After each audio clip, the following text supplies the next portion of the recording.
جب نبی صلی اللہ علیہ وسلم نے محرم کے مہینے کی یہ فضیلت بیان کی تو اس کو کسی واقعے کی بیس پہ بیان نہیں کی ہے. اس بارے میں جتنے واقعات ہمارے پاس منقول ہیں کہ آدم علیہ السلام جنت سے زمین پہ آئے تھے، یا قیامت آئے گی اس دن، یا یہ کہ اور پتہ نہیں کیا کیا ابراہیم علیہ السلام کو آگ میں ڈالا گیا، یہ سب من گھڑت ہیں، اس کی کوئی حقیقت نہیں ہے، موضوع روایتیں ہیں. البتہ اس دن موسیٰ علیہ السلام اور بنی اسرائیل کو فرعون سے نجات ملی تھی، اس بارے میں روایت سندن بہتر ہے، یعنی اس کو مستند روایت کہا جا سکتا ہے. تو وہ یہ کہا جا سکتا ہے کہ 10 محرم کو موسیٰ علیہ السلام اور بنی اسرائیل کو اللہ نے فرعون سے نجات دی تھی. اسی بیس پہ یہودی روزہ رکھا کرتے تھے اس دن. تو یہ روایت کے علاوہ باقی جتنے بھی واقعات ہیں سب من گھڑت ہیں. باقی حضرت حسین رضی اللہ تعالیٰ عنہ کو جو کربلا میں شہادت ملی ہے، وہ تو 10 محرم، وہ تو فضیلت تو اسلام میں پہلے سے تھی. تو حضرت حسین رضی اللہ تعالیٰ عنہ کا واقعہ تو بعد میں ہوا ہے، تو اس سے حضرت حسین کی شہادت کو اور فضیلت مل گئی کہ آپ کو ایک مقدس دن میں اللہ تعالیٰ نے شہادت عطا فرمائی ہے. دیکھو اللہ تعالیٰ نے جو ہمیں قرآن میں آیات بتائی ہیں، یہ سب ہمیں اللہ کی طرف کھینچتی ہیں کہ ہم اللہ کے بن کے رہیں، جیسا جیسے اللہ کہہ رہے ہیں ویسے کریں، اپنے عمل کو درست کریں. سورہ بقرہ میں اللہ کا ارشاد ہے لَيْسَ الْبِرَّ أَن تُوَلُّوا وُجُوهَكُمْ قِبَلَ الْمَشْرِقِ وَالْمَغْرِبِ وَلَكِنَّ الْبِرَّ مَنْ آمَنَ بِاللَّهِ وَالْيَوْمِ الْآخِرِ وَالْمَلَائِكَةِ وَالْكِتَابِ وَالنَّبِيِّينَ. فرمایا ادھر ادھر منہ کر لینا یہ کوئی نیکی نہیں ہے، اصل نیکی یہ کہ پہلے اپنا ایمان درست کرو، اور پھر وَأَقَامَ الصَّلَاةَ وَآتَى الزَّكَاةَ وَالْمُوفُونَ بِعَهْدِهِمْ، نماز قائم کرو، زکوٰۃ دو، معاہدوں کی پابندی کرو، اور وَآتَى الْمَالَ عَلَى حُبِّهِ، صرف اللہ سے محبت کی بیس پر ذوی القربہ رشتہ داروں کو پیسے دو، رشتہ داروں کو پیسے دو. والیتامہ، یتیموں کو دکھ کھلاؤ، یتیموں پہ خرچ کرو. والمساکین، مسکینوں کو کھلاؤ. وابن السبیل، مسافروں پر خرچ کرو. الو نہ بناؤ مسافر کو کہ اس کو کیا پتہ یہاں کے ریٹ کا، تو الو بناؤ اس کو، ایسا نہیں، مسافروں کا خیال کرو. تو یہ 4 قسم کے طبقے پر احسان کرو، اور نماز بھی قائم کرو، اور زکوٰۃ الگ سے دو. اور والصابرین فی البأساء والضراء، کوئی پریشانی آئے تو صبر کرو، چاہے وہ مالی پریشانی ہو، فی البأساء والضراء جسمانی پریشانی. وحین الباس، اگر میدان جنگ میں لڑنا پڑے تو میدان جنگ میں صبر سے لڑو. اولئک الذین صدقوا، اللہ فرماتے ہیں جن لوگوں کی یہ صفات ہیں یہ ہیں سچے ایمان کے دعوے میں. ہم لوگوں نے اسلام کو بھی ایک، یعنی یوں سمجھیں کہ ایک فیشن ہوتا ہے نا، مختلف قسم کے موسموں میں مختلف قسم کی ایکٹیویٹیز ہوتی ہیں. محرم میں ہمارے ایک نئی قسم کی ایکٹیویٹیز ہوتی ہیں، ربیع الاول میں الگ قسم کے مسلمان بنے ہوتے ہیں ہم لوگ، ٹھیک ہے نا. تو یہ 2 مہینے خاص طور پر ایسے ہیں جس میں یہ 2 مہینے کی جتنی ہماری ایکٹیویٹیز ہیں وہ سب ہم اخپل طریقے سے گزارتے ہیں، جس طرح اللہ اس کے رسول نے بتایا اس طرح سے نہیں گزارتے. اسلام میں کسی کی یوم ولادت یا یوم شہادت یا یوم وفات اس کو کوئی اہمیت نہیں دی گئی ہے. اگر دی گئی ہوتی تو سب سے پہلے محمد صلی اللہ علیہ وسلم کا یوم وفات کا دن ایسا تھا کہ اس پہ ہمیں غم منانے کا حکم دیا جاتا، اور یوم ولادت ایسی تھی جس پہ ہمیں خوشی منانے کا حکم دیا جاتا. کہیں بھی نہیں ملتا ہمیں. بعض حضرات یہ کہتے ہیں کہ آپ صلی اللہ علیہ وسلم کو خواب آیا تھا جس میں بتایا گیا کہ آپ کے نواسے حضرت حسین جو جنت کے سرداروں کے، جنت کے نوجوانوں کے سردار ہیں، ان کو آپ کی امت شہید کرے گی. تو آپ بلک بلک کے رونے لگے. اس سے بعض لوگ استدلال کرتے ہیں دیکھو غم حسین میں رونا چاہیے. تو یاد رکھو نبی صلی اللہ علیہ وسلم کو جب اطلاع ملی آپ کو غم ہوا آپ روئے. تو جب بھی کوئی غم کسی کو پہنچتا ہے اس کی آنکھوں سے آنسو نکلنا یہ نیچرل ہے. تو ایسی خبر کو سن کے آپ کو رونا آ جائے تو یہ سنت ہے، اس میں کوئی حرج نہیں ہے. لیکن کیا ہر سال نبی صلی اللہ علیہ وسلم جس دن یہ خواب آیا تھا تو اگلے سال اسی تاریخ میں دوبارہ روئے، پھر اسی تاریخ میں دوبارہ روئے؟ بھائی جب غم کی خبر ملی تو روئے آپ صلی اللہ علیہ وسلم. حضرت جعفر طیار آپ کے چچا زاد بھائی، ان کی شہادت کی آپ کو اطلاع ملی تو بھی آپ کے آنکھوں سے آنسو جاری ہوئے. تو کیا اب حضرت جعفر کے غم میں رونا بھی سنت ہوگا؟ بولو نا بھائی. اگر آپ صلی اللہ علیہ وسلم حضرت عثمان کے دور میں زندہ ہوتے اور اس طرح بے دردی سے حضرت عثمان کو شہید کیا جاتا تو کیا آپ نہ روتے ہے بھائی؟ تو پھر حضرت عثمان کی یوم شہادت پہ رونا بھی کیا ہے؟ سنت ہونا چاہیے نا. حضرت عثمان کی شہادت کی نبی کو اطلاع ملی تھی، وہ جھوٹی افواہ تھی. صلح حدیبیہ کے موقع پر آپ صلی اللہ علیہ وسلم نے حضرت عثمان کو قاصد بنا کے بھیجا، اطلاع ملی کہ ان کو شہید کر دیا. آپ ایسا درد اور ایسا غضبناک ہوئے کہ آپ نے 1400 صحابہ سے موت پر بیعت کی. تو جب آپ کو سچی مچی کی اطلاع ملتی کہ واقعی ابھی تو افواہ تھی، یقین نہیں تھا، جب آپ صلی اللہ علیہ وسلم کو حقیقت میں اطلاع ملتی کہ آپ شہید ہو گئے تو کیا آپ نہ روتے؟ آپ صلی اللہ علیہ وسلم کو اپنی نواسی آپ کی گود میں تھی، اس کا انتقال ہوا، آپ کی آنکھوں سے آنسو جاری ہوئے۔ صحابہ نے کہا یا رسول اللہ آپ تو ہمیں صبر کی تلقین کرتے ہیں، آج آپ رو رہے ہیں؟ تو فرمائیے اللہ کی رحمت ہے، یہ تو اللہ کی رحمت ہے بھائی، اولاد ہے میری۔ تو کیا جب حضرت وہ جو آپ صلی اللہ علیہ وسلم کی نواسی کا انتقال کی تاریخ آئے گی تو ہم سب روئیں گے بیٹھ کے؟ بولو نا بھائی۔ تو کہاں کی کہاں لگا دیتے ہیں۔ دیکھو ہر بدعت کو جائز کرنے کے لیے نا کچھ دلیل ہر ایک کو مل جاتی ہے۔ تو میں بار بار کہتا ہوں جو شیعہ حضرات ہیں ان کا مسلک ہے، وہ تو صحابہ کو نہیں مانتے، تو ان کا جو مسلک ہے ان کو کرنے دیں، ان کے کام میں ٹانگ نہ اڑائیں، نہ ان سے بحث کریں، نہ ان کے کام میں ٹانگ اڑائیں۔ بولے بھائی آپ کا مسلک ہے آپ کریں۔ میں کہتا ہوں جو سنی لوگ ہیں جن کے اصول ہی الگ ہیں ان سے، وہ یہ سب کیوں کر رہے ہیں؟ بھائی یا تو ادھر ہو جاؤ، شیعہ بن جاؤ، کس نے روکا ہے؟ کوئی گورنمنٹ کی طرف سے پابندی تھوڑی ہے، کوئی پابندی نہیں ہے، آپ شیعہ بن جائے کوئی نہیں روکے گا آپ کو۔ کوئی شیعہ سنی بننا چاہے اسے کوئی نہیں روکتا، کوئی سنی شیعہ بننا چاہے اسے کوئی نہیں روکتا۔ لیکن جب آپ سنی ہیں تو پھر آپ کو ان اصولوں پہ چلنا پڑے گا جو اہل سنت والجماعت علماء نے بتائے ہیں۔ اہل سنت والجماعت کے ہاں رونا عبادت نہیں ہے۔ ہاں آپ نے کسی دن کربلا کا واقعہ سنا، چاہے محرم میں سنا، ربیع الاول میں سنا، حضرت حسین رضی اللہ تعالیٰ عنہ کی ایک جو دردناک شہادت کا واقعہ آپ نے سنا، آپ کو رونا آ گیا، تو یہ عین ایمان کی علامت۔ میرے بیان اب ویڈیو ریکارڈ ہوتے ہیں، پہلے ریکارڈ نہیں ہوتے تھے، آڈیو چلتے تھے۔ تو میں نے 2 دفعہ زندگی میں پہلی دفعہ جب یہ واقعہ بیان سنا، بیان کے دوران میں بھی رو رہا تھا اور سننے والے بھی رو رہے تھے، نیچرلی آ گیا رونا۔ پھر دوبارہ میں نے یہ واقعہ بیان کیا، مجھے بھی رونا آ گیا اور سننے والوں کو بھی آ گیا۔ یہ نیچرل جو آ گیا۔ لیکن اگر میں اس لیے بیٹھوں کہ میں روؤں، آج میں پروگرام ہے باقاعدہ، بولو بھائی، رونے کا، اور آپ کو بھی رلاؤں گا، اور وہ محرم کا واقعہ میں اگر ربیع الاول میں بیان کروں گا تو رونا آ گیا مجھے۔ تو جو خود سے کسی کا واقعہ سن کے رونا آ جائے اس پہ پابندی نہیں ہے، بلکہ اہل بیت سے محبت کی علامت ہے۔ لیکن یہ واقعہ جب ہم نے بیان کیا حضرت حسین کا تو مجھے رونا آیا، بالکل اسی طرح رونا جب حضرت عثمان کا واقعہ بیان کیا تو بھی آیا۔ ظلم تو ان پر بھی ہوا تھا، کوئی کم تھوڑی ہوا تھا۔ بلکہ مجھے یاد ہے جب میں نے پہلی دفعہ نبی صلی اللہ علیہ وسلم کی سیرت پڑھی، بالکل چھوٹا بچہ تھا میں، اس وقت میری عمر 9 یا 10 سال ہوگی، اور وہ آپ صلی اللہ علیہ وسلم کی وفات کا واقعہ لکھا تھا۔ تو اتنے بچے میں تو اتنی سمجھ نہیں ہوتی، لیکن جب مجھے یاد ہے میں پڑھ رہا تھا تو مسلسل آنکھوں سے آنسو بہ رہے تھے، ایسا دردناک واقعہ نبی صلی اللہ علیہ وسلم کی وفات کا۔ اللہ تعالیٰ نے پہلے تو انسان کو اس کی اوقات یاد دلائی، انا خلقناہم مما یعلمون۔ ہم لوگ اپنی اوقات بھول چکے ہیں۔ جب انسان اپنی اوقات، دیکھو شیطان اپنی اوقات ہی تو بھولا تھا جس کی وجہ سے شیطان بنا نا۔ حضرت مفتی تقی عثمانی صاحب رحمہ اللہ تعالیٰ نے ایک بڑی پیاری بات کہی ہے کہ شیطان نے کہا تھا کہ لا تجد اکثرہم شاکرین، کہ اے اللہ میں ان کو گمراہ کروں گا، اور گمراہی کے لیے طریقہ میرا کیا ہوگا یہ بھی شیطان نے بتا دیا۔ بس زبردست آیت ہے یہ، جو حضرت مفتی تقی عثمانی صاحب رحمہ اللہ تعالیٰ کے کسی بیان میں ہم نے سنی ہے یا کسی تحریر میں پڑھی ہے، یاد نہیں۔ شیطان گمراہ کرنے کے لیے یہ بھی کہہ سکتا تھا میں ان سے زنا کرواؤں گا، میں ان سے نمازیں چھڑواؤں گا، کچھ بھی کہہ سکتا تھا نا۔ شیطان نے ایک بنیادی کی کو پکڑا۔ شیطان کو اس سے غرض نہیں کون سا گناہ کر رہے ہو، شیطان بنیاد کو پکڑتا ہے۔ بنیاد دیکھو، جب آپ کسی عمارت کو گرانا چاہتے ہو تو یا تو اوپر سے ایک ایک اینٹ توڑنا شروع کرو، ٹائم اپنا بھی ضائع دوسروں کا بھی ضائع، ایسا ہی ہوگا نا۔ توڑتے توڑتے آخری اینٹ تک پتہ نہیں کب پہنچو، اور اگر بنیاد ہلا دو تو ساری عمارت خود بخود گر جائے گی، بنیاد ہلا دو اس کی۔ تو شیطان نے کیا کہا تھا؟ شیطان نے کہا میں ان لوگوں کو جو گمراہ کروں گا نا تو میرا جو طریقہ وار کیا ہوگا، لا تجدو اکثرہم شاکرین، ان میں اکثر لوگوں کو تو دیکھے گا تیرے ناشکرے ہوں گے۔ اس سے پتہ چلتا ہے کہ شیطان کا پورا زور اس پر ہے کہ انسان کو کیا بنائے، ناشکرا۔ وجہ کیا ہے؟ شیطان بھی انسان کی نفسیات سے واقف ہے۔ دیکھو انسان جتنا کسی کے احسان کے بوجھ تلے دبتا ہے نا، اتنا کسی چیز سے متاثر نہیں ہوتا۔ یہ انسان کی نیچر ہے۔ آپ کسی مشکل میں ہو، کوئی آپ کو بچا لے، زندگی بھر آدمی اس سے جب نظر ملاتا ہے نا، تھوڑا سا نظر کو جھکا لیتا ہے، تھوڑا سا جھکا لیتا ہے، یار اس بندہ کام آیا تھا۔ لڑائی بھی اگر اس سے ہوگی نا، آپ کہو گے یار تو لڑنے کے لیے اس سے کسی اور کو بھیج دے، یار میں تو اس کے ابھی تک مقروض ہوں۔ یہ ہوتا ہے کہ نہیں ہوتا؟ قرضہ بھی تو احسان ہے نا۔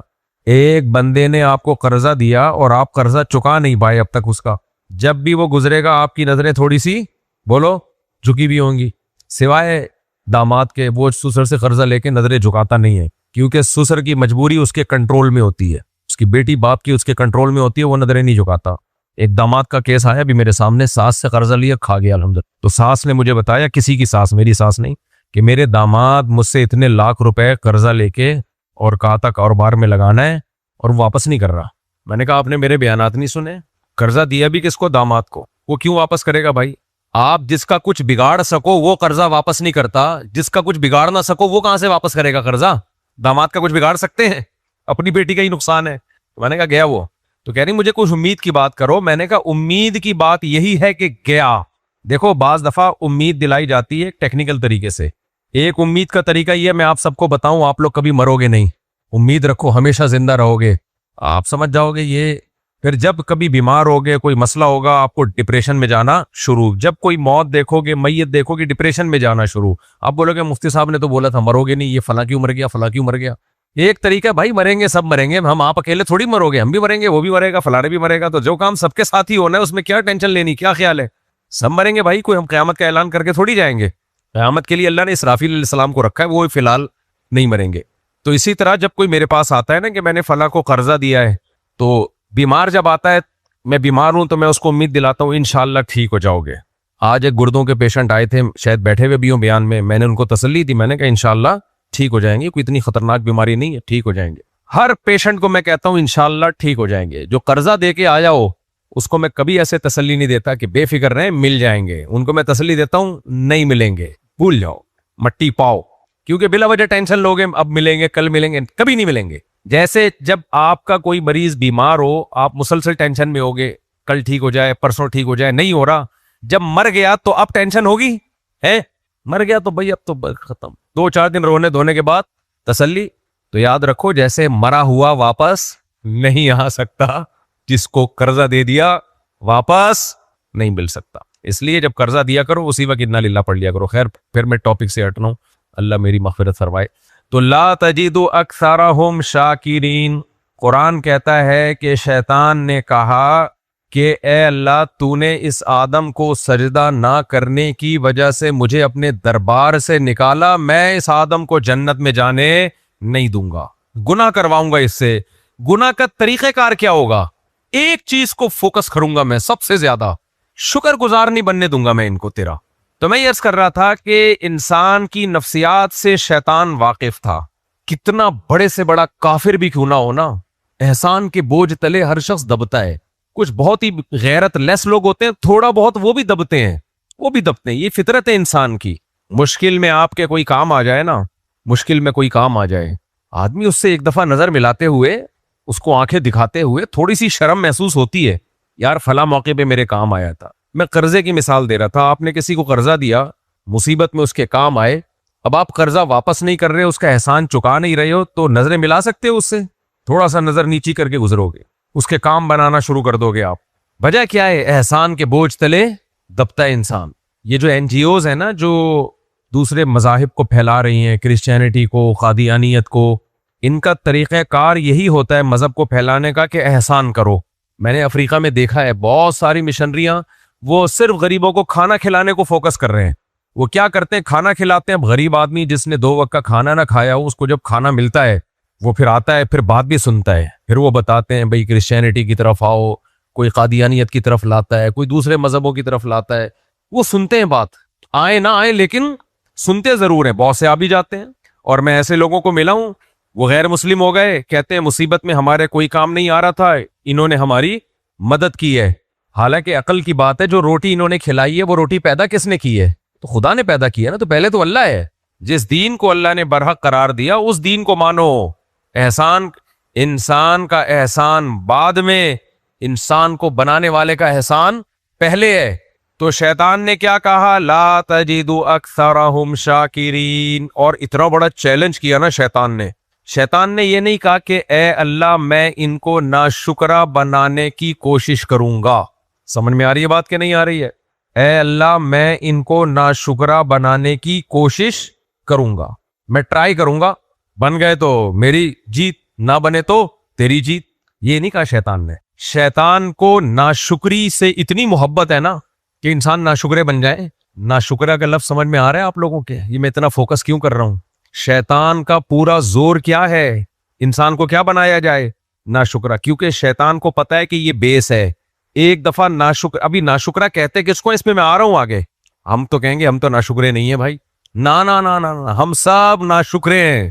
ہمیں کوئی ایک چائے کی پیالی بھی پلا دے نا مشکل میں، اس کو یاد رکھا جاتا ہے کس طرح سے انسانیت نے خدا کی ناشکری کی ہے، اور خاص طور پہ اس دور میں اس کی مثالیں ماضی میں نہیں ملتی، ماضی میں اس کی مثالیں نہیں ملتی۔ آپ کو پتا ہے اس زمانے میں جس کے احسانات سب سے زیادہ ہوں گے نا، ناشکری اس کی سب سے زیادہ ہوگی، اور جس کے احسانات سب سے کم ہوں گے شکر اس کا سب سے زیادہ ہوگا۔ یہ لبرلزم کا حاصل ہے، جو آج کل دنیا میں لبرلزم پھیل رہے ہیں نا، ایجوکیشن اور ٹش پش، جو ہمیں باپ بنے ہوئے ہیں، مغربی دنیا، مغربی تہذیب، جو ہمیں بتا رہے ہیں کہ ایٹیٹیوڈ اور انسانیت اور ہمدردی اور جانوروں کے حقوق اور فلانوں کے حقوق اور ڈمکانوں کے حقوق اور خواتین کے حقوق اور بچوں کے حقوق، ان سب کی بنیادوں میں ایک بڑی مسٹیک پتہ ہے کیا ہے؟ جس کے احسانات سب سے زیادہ اس کی احسان فراموشی بھی سب سے زیادہ، اور جس کا آپ سے کوئی ریلیشن ہی نہیں ہے اس کا خیال بہت کر رہے ہوتے ہیں، اس کا بہت خیال ہوتا ہے۔ ایک مثال دے کے پھر ٹاپک کی طرف آتا ہوں۔ سب سے زیادہ احسانات کس کے ہیں؟ خالق کے۔ اس کی ناشکری سب سے زیادہ کہ اس کے وجود ہی کا انکار کر دیا۔ ناشکری کی اس سے بڑی کوئی مثال ملے گی؟ یار جب تک مثالوں سے بات نہ سمجھائی جائے نا، مثالوں کا مسالہ بیان میں نہ ڈالا جائے تو بات سمجھ میں، ہم لوگ کراچی کے لوگ ہیں نا، مسالوں کے بغیر نہ کھانے اچھے لگتے ہیں نہ باتیں اچھی لگتی، تو مثالوں کا مسالہ ڈالنا پڑے گا۔ ناشکری کے نا درجات ہوتے ہیں، میں ٹاپک سے ہٹ نہ جاؤں، گچی پکڑ کے رکھنا ہے، میں ٹاپک دائیں میں بہت گھومتا ہوں آج کل۔ ناشکری کے درجات ہیں۔ جب آپ کسی کی ناشکری کرتے ہیں تو اس کے اسٹیج ہوتے ہیں، چھوٹا ناشکرا، چھوٹے سے تھوڑا بڑا ناشکرا، بڑے سے تھوڑا اور بڑا، ایک پرلے درجے کا بے غیرت ناشکرا۔ یہ درجات ہوتے ہیں ناشکری کے۔ ایک درجہ تو یہ ہے جو ہلکا درجہ ہے، کسی نے آپ پر احسان کیا تھا، مصیبت میں آپ کو قرضہ دیا، آج اس کو ضرورت ہے قرضہ مانگنے کی، آپ نہیں دے رہے یا ڈیلے کر رہے ہیں، اس نے تو فوراً دے دیا تھا، یا اس نے آپ سے کوئی خدمت لی، اس کا معاوضہ فوراً دے دیا، یہ بھی ایک طرح کا احسان ہے۔ اب جب آپ اس سے خدمت لے رہے ہو تو اس کے پیسے دینے میں ڈیلے کر رہے ہو، دے رہے ہو لیکن کیا کر رہے ہو؟ ڈیلے۔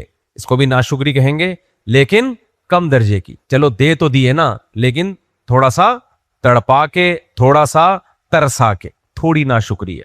اس سے اونچا درجہ یہ ہے کہ اس نے آپ کی مدد کی تھی، 1,00,000 روپے کی ضرورت تھی، 1,00,000 دیے، اس کو بھی 1,00,000 کی ضرورت ہے، آپ کے پاس ہے مگر آپ 80,000 دے رہے ہیں اس کو، حالانکہ اس نے جب آپ کی مدد کی تھی کتنے دیے تھے؟ مجھے لگ رہا ہے میں ٹی وی میں آ رہا ہوں شاید، تو بول لو بھائی 1,00,000 بھول گئے کتنے ہوتے ہیں؟ 1,00,000 دیے تھے، اور جب آپ کو اس کو ضرورت پڑی اب آپ تھوڑی سی ڈنڈی مار رہے ہو، 20,000 بچا رہے ہو اپنے، یہ بھی ناشکری ہے، یہ اس سے تھوڑی زیادہ، تھوڑی سی پہلی والی مثال سے تھوڑی زیادہ۔ تیسری ناشکری ہے، اس کو ضرورت ہے، آپ 1 روپیہ نہیں دے رہے اس کو، مان رہے ہو کہ جمشید، میں مانتا ہوں تو جمشید ہے، میں مانتا ہوں کہ تو نے مجھے 1,00,000 روپے دیے تھے، مجھے بڑی شدید ضرورت تھی، یہ بھی مانتا ہوں، لیکن میں تجھے نہیں دوں گا، یہ اس سے تھوڑی سی بڑی ناشکری۔ مگر اس پہ آپ شرمندہ ہو، منہ چھپاتے پھر رہے ہو، آپ کے دل میں پیسے کی ہوس اور لالچ اتنی ہے کہ لوگ کہہ رہے ہیں یار اس نے بھی تو مدد کی تھی، آپ کا یار مدد کی تھی، لیکن یار بس کیا کروں، پیسے پہ دل آ گیا میرا، مجھے پتہ ہے یہ بری حرکت ہے، لیکن یار تھوڑا بغیرت بن کے بھی زندگی گزارنے میں کوئی حرج ہے؟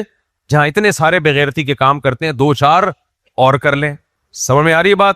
مان رہے ہو کہ دیے ہیں، احسان ہے، اور مجھے بھی اس کو پیسے دینے بولو چاہیے، یہ بھی ناشکری کا ایک تھوڑا سا اور زیادہ اونچا درجہ ہے۔ چوتھا درجہ یہ ہے کہ آپ یہ مانتے ہو کہ یہ جمشید ہے، اس نے مجھے 1,00,000 روپے دیے ہیں، احسان بھی کیا ہے، لیکن آپ اڑ جاتے ہو میں نہیں دوں گا، کر لیا تو کر لیا نا، ہے بھائی؟ پہلے والا جو تھا اپنے آپ کو مجرم سمجھ رہا تھا کہ یار بری حرکت ہے، لیکن بس پیسوں کی محبت ہے، مجھ سے نہیں ہو رہا یار، میرے سے نہیں دیے جا رہے یار۔ یہ والا اس سے بڑا ہے، کہہ رہے دے دیے تو کیا بیچ کیا خرید لیا ہے مجھے، ہے اب کیا مطلب، مدد کی تھی تو اب کیا مجھے بیچ کے کھا جائے گا؟ ایسے ڈائلوگ سنے ہوں گے نا اپنے ابا کو، لوگ تانے دے رہے ہوتے ہیں نا، ابا کہتے ہیں بیٹا میرا یہ احسان، یہ گھر میں نے دیا، دیکھ گیس بجلی کا بل ساری زندگی میں دیتا رہا ہوں، عید بقرعید پہ کپڑے اور تیرے پجامے اور پیمپر اور جتنے بچپن میں تیری ماں کو سارا خرچہ میں دیتا رہا، تجھے میری وجہ سے نام ملا، ابا کے احسانات تو ڈوب جائے آدمی۔ تو بچہ جو شرارتی اولاد ہوگی، ٹھیک ہے مانتے ہیں تو کیا کریں، غلام بن جائیں کیا؟ یہ تانے دے رہے ہوتے ہیں نا، مان لیا ٹھیک ہے احسانات کی ہیں تو کیا کروں، بیچ کے کھاؤ، بینک میں رکھ کے مجھے پیسے نکلوا لو۔ یہ آج کل جو نئی جنریشن ہے نا، اس کا ابا سے بات کرنے کا کیا ہے، بولو اسٹائل، کہ اب احسانات ہی جتلاتے رہو گے، یہ ہے تکبر، یہ کیا ہے بھائی، اکڑ۔ وہ بول ٹی وی میں، بول فلم میں دکھایا تھا نا، جب کھلا نہیں سکتے تھے تو پیدا کیوں کرتے ہو، یہ وہی ہے، وہی اکڑ ہے۔ تو ہم نے بولا تھا پیدا کرو، جب پیدا کیا تو پالو نا، پیسے دو نا صحیح ہے، تو مان رہے ہیں وہ تو اس سے اوپر کا درجہ ہے۔ یہی نہیں مان رہے کہ احسان ہے، بھلے وہ پیدا کیوں کیا تھا، نہیں پالتے نا، ہم نے تھوڑی کہا تھا. تو یہ جو میں نے مثال دی ہے یہ اس سے اوپر کا، اور وہ بول ٹی وی والی جو مثال ہے وہ اس سے بھی، بول ٹی وی نہیں سوری، کوئی فلم آئی تھی بول، اس کا ایک کلپ دیکھا تھا، تو پھر اس کی ایکٹریس نے رابطہ بھی کیا نا، مجھ سے بتایا کہ مجھ سے غلطی، میں نے توبہ کی ہے. تو اس کو اپنے اس ڈائلاگ پہ ندامت ہوئی تھی الحمدللہ، اس نے یہ بیان سنا ہے اور پھر مجھ سے رابطہ کیا. اچھی بات ہے، مرنے سے پہلے اس کو ندامت ہو گئی، کیونکہ اس نے بچیوں کو یہ سکھایا تھا کہ جب باپ کی جیب میں پیسے نہ ہو تو ان کو یہ تانا دیا کرو کہ کھلا نہیں سکتے تو پیدا کیوں کرتے ہو. اس سے غلیظ بدترین تانا باپ کے لیے کوئی ہو سکتا ہے؟ اور یہ فلموں میں سکھایا جا رہا ہے، اور ہماری قوم اس کو انجوائے کر رہی ہے اور کہہ رہی ہے بالکل ٹھیک کہا. ایسا زہر ہے، آپ اندازہ لگاؤ، کل تم نے بھی باپ بننا ہے، کل تمہاری اولاد بھی بولے گا. اور یہ مسائل غریبوں کے نہیں ہیں، یہ مالدار گھروں کے مسائل ہیں. غریب اپنے باپ سے پریشان نہیں ہوتا، سب مالدار پریشان ہوتے ہیں جن کو باپ نے کھلا کھلا کے توند بھر دی ہوتی ہے، وہاں ناشکری کے کیسز آتے ہیں. غریبوں میں نے اب تک کوئی کیس نہیں دیکھا، اللہ کے کچھ چرزی ہیروئنچی ٹائپ کے غریبوں. خیر، تو ناشکری کا ایک درجہ ہے یہ، تھوڑا سا اس سے اوپر کا درجہ، اور ایک درجہ وہ جو ابھی میں نے بتایا کہ پیدا کیا تھا نا، اس سے بھی اوپر کا درجہ یہ ہے کہ آپ بولے جمشید تو نے مجھے ₹1,00,000 دیے ہی نہیں ہے، جھوٹ بول رہا ہے تو.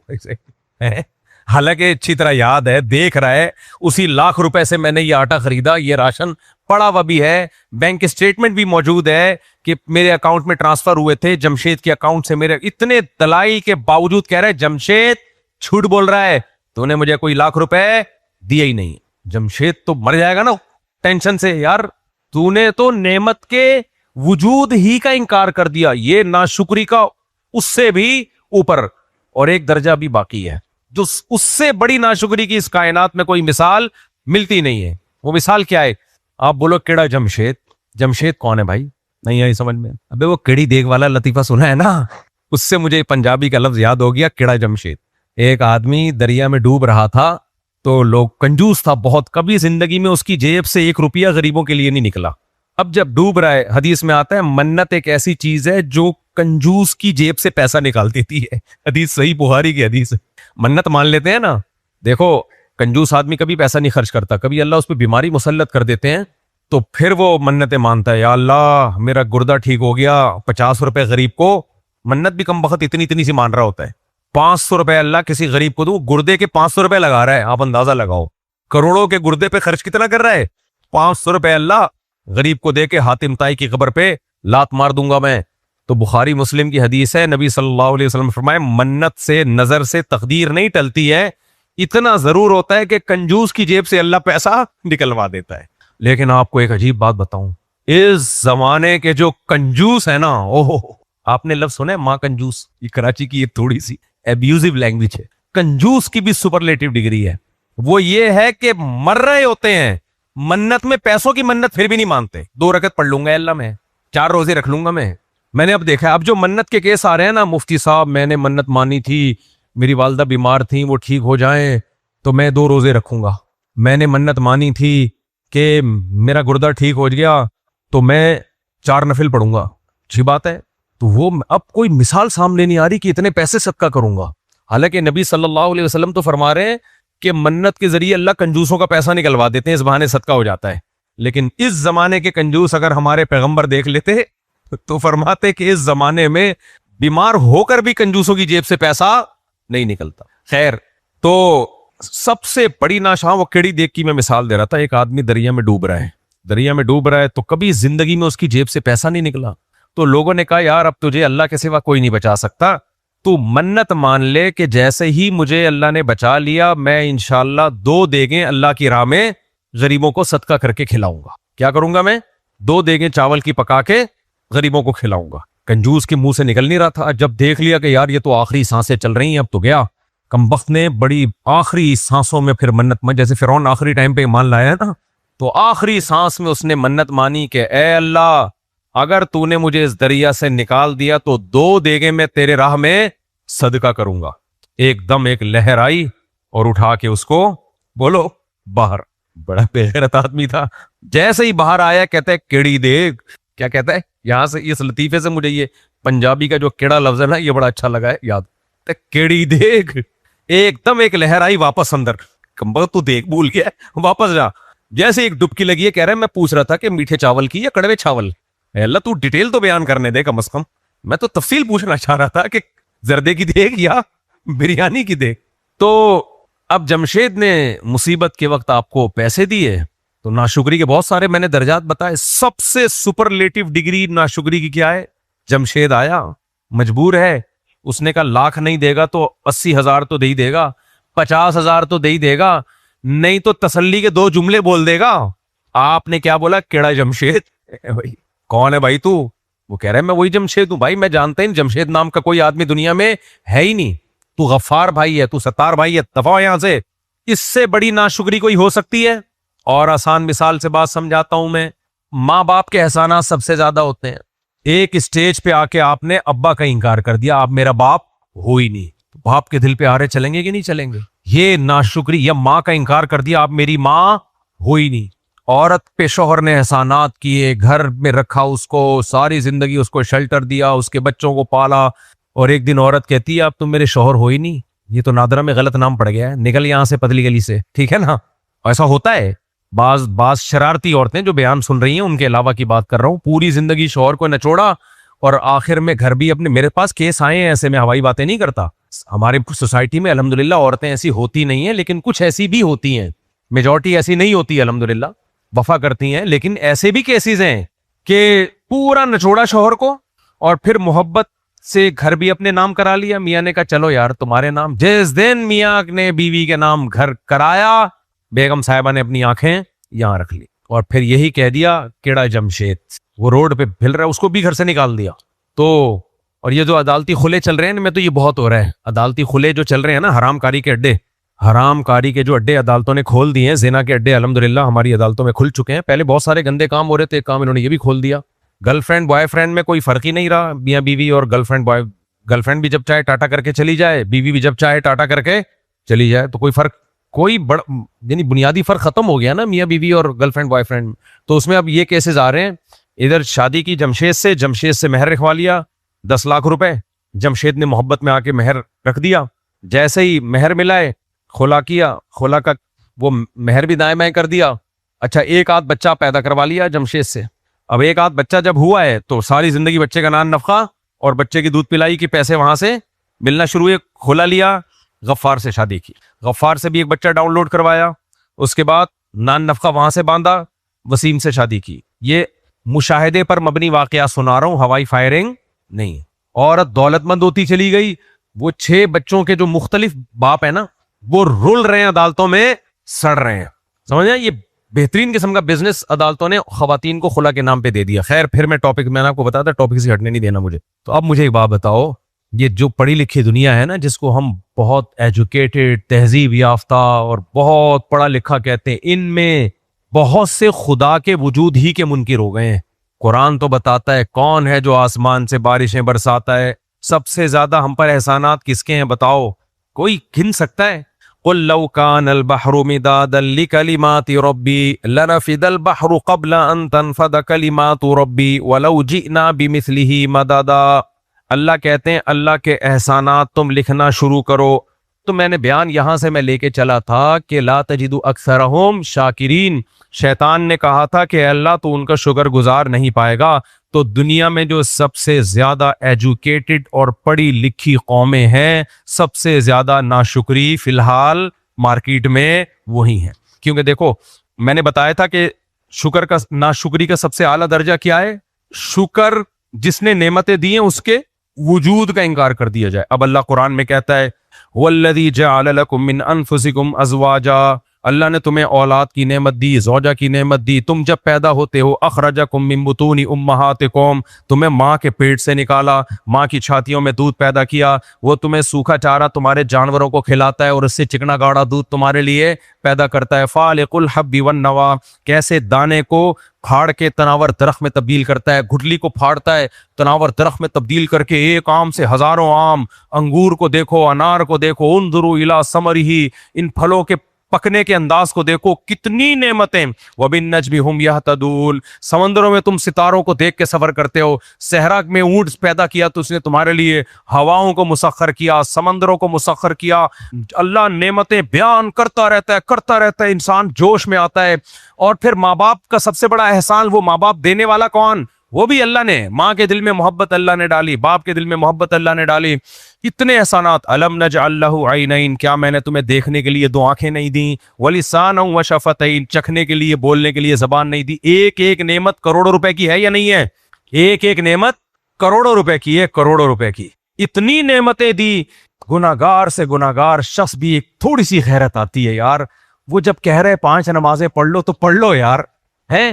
وہ جب کہہ رہے کہ وضو کر کے مسجد میں حاضری دے دیا کرو, دے دو یار. وہ کہہ رہے اتنی حلال چیزیں کھا لو, سود مت کھاؤ, تو چھوڑ دو یار. ایک چیز اس کے کہنے پر جوش آتا ہے کہ نہیں آتا؟ اس نے 4 بیویاں حلال کر دی تو زنا کے قریب مت جاؤ, تو نہیں جاؤ یار.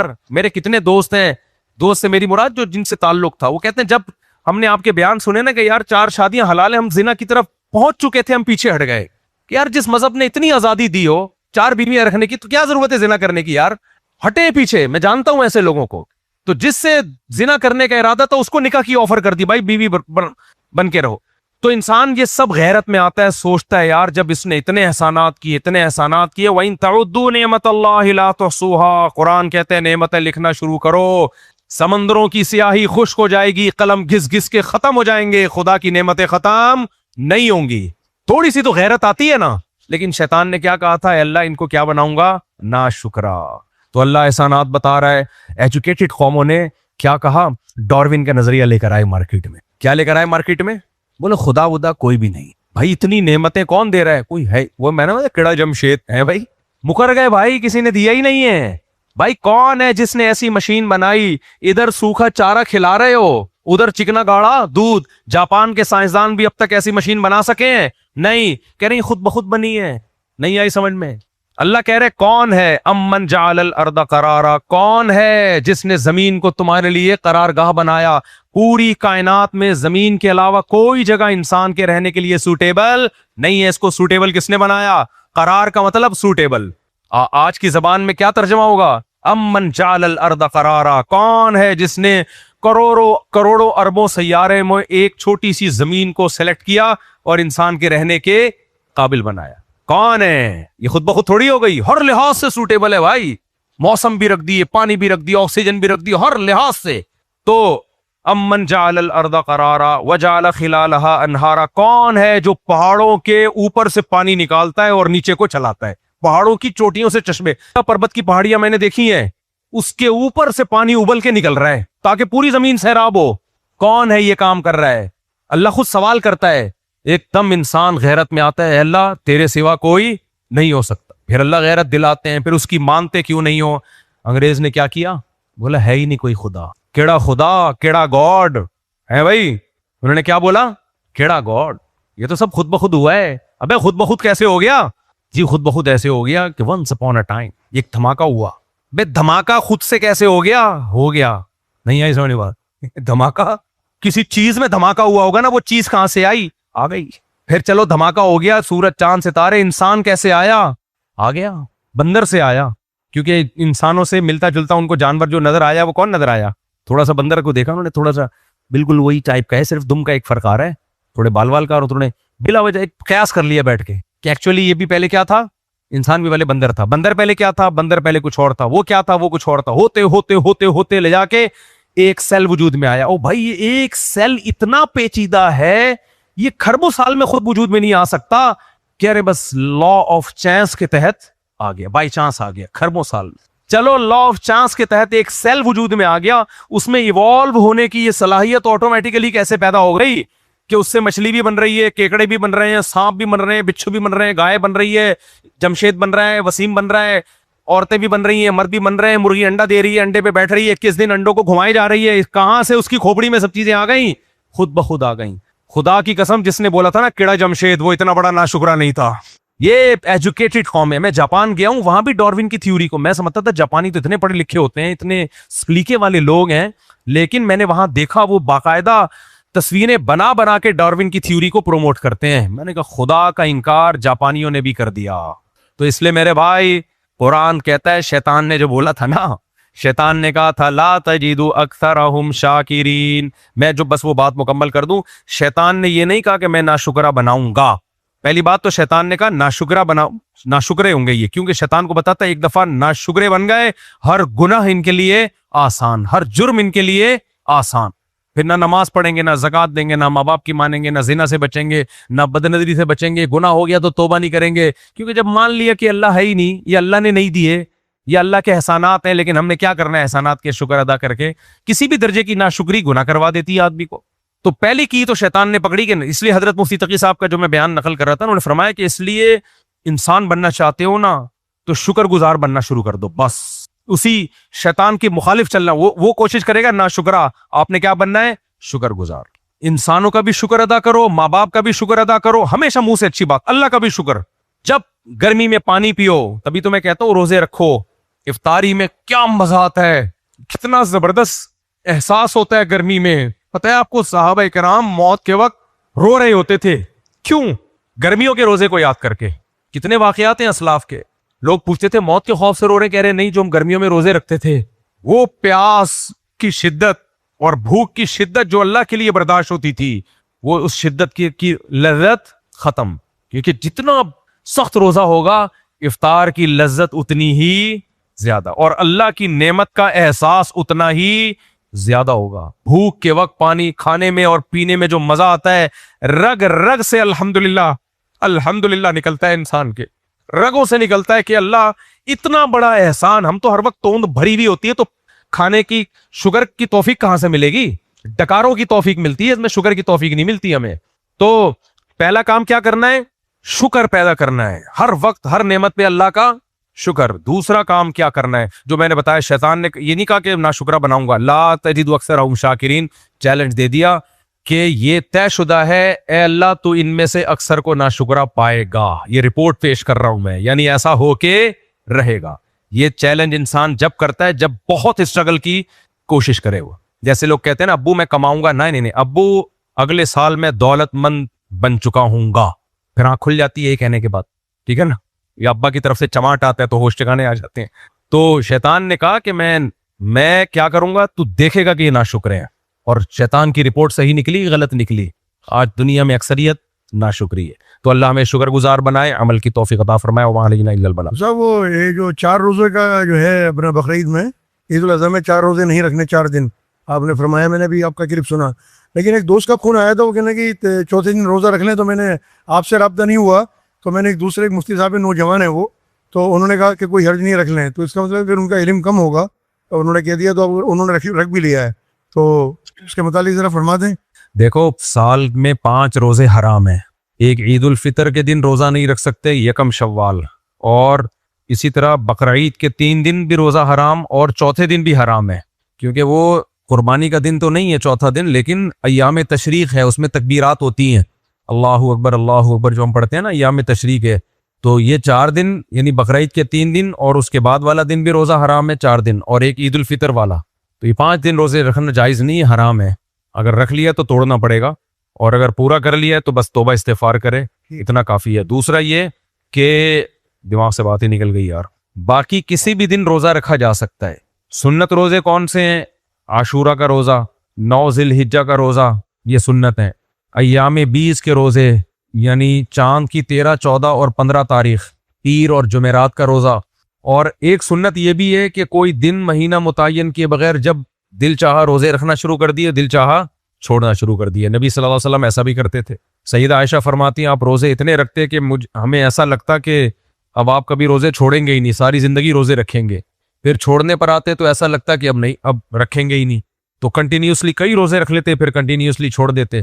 تو ہر طرح سے روزہ جس طرح رکھیں, بس بہرحال ہم لوگ تکلفات میں زیادہ پڑتے ہیں کام. اچھا, روزے میں ایک اصول یاد رکھو, روزہ رکھنا بہت مشکل لگتا ہے لوگوں کو, یقیناً مشکل عبادت ہے, لیکن یہ 2 سے 3 دن کی مشکل ہوتی ہے. شروع کے 1-2 دن مشکل لگے گی, پھر عادت ہو جاتی ہے. سمجھ میں آ رہی ہے بات؟ اس لیے ٹینشن نہ لو, ہمت کر کے, اور اس سے صحت کو کوئی نقصان نہیں ہوتا, یہ ذہن میں رکھو. روزہ رکھنے سے صحت کو کوئی نقصان نہیں ہوتا. البتہ یہ ضرور ہے کہ جب آپ کنٹینیوسلی زیادہ روزے رکھتے ہو تو پھر آپ کو خوراک کی کوالٹی بڑھانی پڑتی ہے, کیونکہ کم کھانا, روزہ جب آپ رکھو گے تو لازمی خوراک کم جائے گی پیٹ میں, تو کم خوراک غیر معیاری جائے گی تو وہ زیادہ نقصان دیتی ہے, باڈی میں کمی ہونا شروع ہو جاتی ہے. تو جو لوگ روزے رکھتے ہیں ان کو پھر اپنی خوراک کی کوالٹی بڑھانی پڑتی ہے. گوشت کھائیں, انڈے کھائیں, چینی وینی چھوڑ دیں. ایسا نہ ہو افطار برگر سے کر رہے ہوں, تو وہ پھر بیڑا غرق ہو جائے گا. تو اس میں جو پھر صحیح والی خوراک کھانی پڑے گی آپ کو. اب غریب لوگ کہتے ہیں ہم گوشت کہاں سے لائیں؟ میرے بھائی جو غریب آدمی جو سارا دن کھا رہا ہوتا ہے نا، وہ ایک طرف رکھے اور کوالٹی بڑھا کے خوراک کم کر دے تو وہ کم سستی پڑتی ہے خوراک، وہ مہنگی نہیں پڑتی. دوسری بات یہ کہ کچھ لوگوں کو کنٹینیوسلی روزہ رکھنے سے کچھ وائٹامنس کی کمی ہو جاتی ہے، ان کا معدہ خوراک سے وہ جذب نہیں کر پاتا کیونکہ خوراک کی کمی ہوتی ہے، وہ کوالٹی بڑھنی پڑی. تو پھر کسی ڈاکٹر سے پوچھ کے کوئی ملٹی وٹامن بھی لے لینا چاہیے. بعض لوگوں کو رمضان میں یہ مسئلہ ہوتا ہے، ان کے مسوڑوں سے خون آنا شروع ہو جاتا ہے یا کوئی اور پرابلم، تو وہ ڈاکٹر سے ملٹی وٹامن آج کل ڈاکٹر ریکمنڈ کر دیتا ہے، اس سے وہ پریشانی دور ہو جاتی ہے. میڈیکل سائنس نے اتنی ترقی کی ہے، کچھ چیزوں کو ہم نے بلا وجہ کا ہوا بنایا ہوا ہے، تو وہ بہت ایزیلی وہ مسئلے حل ہو جاتے ہیں، سمجھ رہے ہیں. لیکن مطلب یہ کہ روزہ رکھیں ضرور.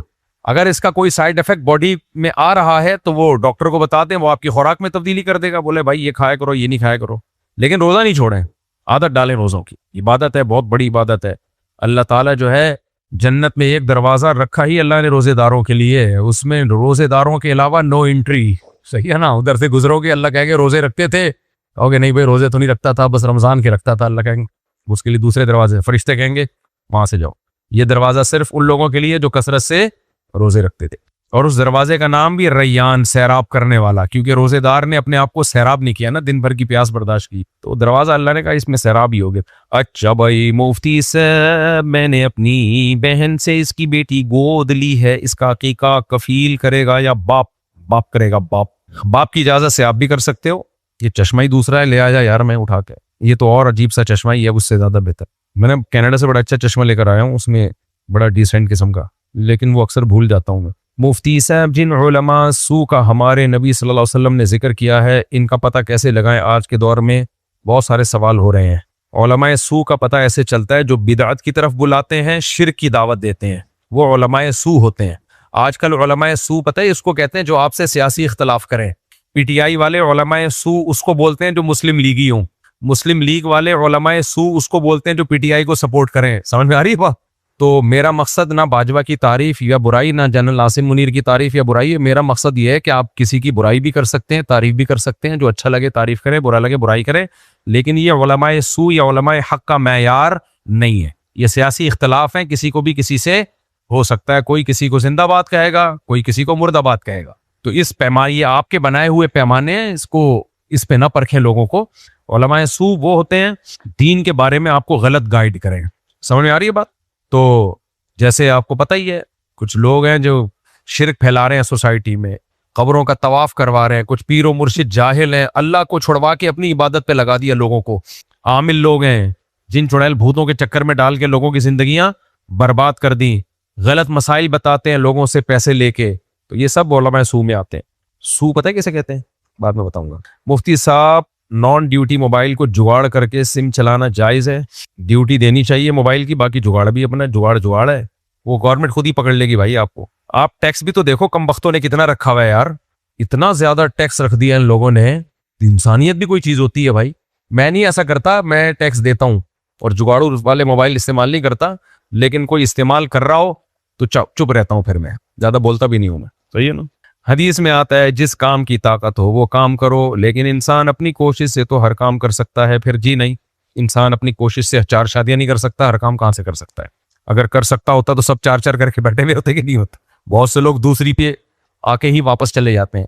انسان کو اللہ نے محدود طاقتیں دی ہیں، تو اس لیے ہمیں حکم یہ دیا گیا ہے کہ اپنی طاقت دیکھ کے کام کرو. لا یکلف اللہ نفسا الا وسعها، اللہ نے کسی کو اس کی طاقت سے زیادہ کا مکلف نہیں بنایا. ہاں یہ ضرور ہے کہ اللہ نے جو احکام ہمیں دیے ہیں وہ ہماری طاقت کے دائرے میں آتے ہیں، اور جو نہیں آتے تھے ان میں اللہ نے خود ہی ہمیں اجازت دے دی. مثال کے طور پر اللہ نے کہا خنزیر حرام ہے، کہا نا اللہ نے، لیکن اللہ نے کہا بھوک سے مرنے لگو تو کھا لو، کیونکہ اللہ کو پتا تھا یہ طاقت سے باہر ہو گیا، بھوک سے مرنے لگ رہے ہو، اتنی زیادہ بھوک برداشت نہیں ہو سکتی انسان سے، تو خود اللہ نے اجازت دے دی. اللہ نے کہا زبان سے کبھی کلمہ کفر نہ نکالو، لیکن اگر کوئی بندوق سے آپ کو اڑانے کی دھمکی دے، قتل کر دے، تو جان بچانے کے لیے زبان سے کلمہ کفر نکالنے کی بھی اجازت دے دی، کیونکہ یہ طاقت سے زیادہ کی بات تھی. تو اللہ نے خود اجازتیں دی ہوئی ہیں، اور ہمیں بھی کہا ہے کہ ہم اپنی طاقت سے زیادہ کوئی کام مت کریں. اس میں خاص طور پہ کمانا اپنی طاقت سے زیادہ.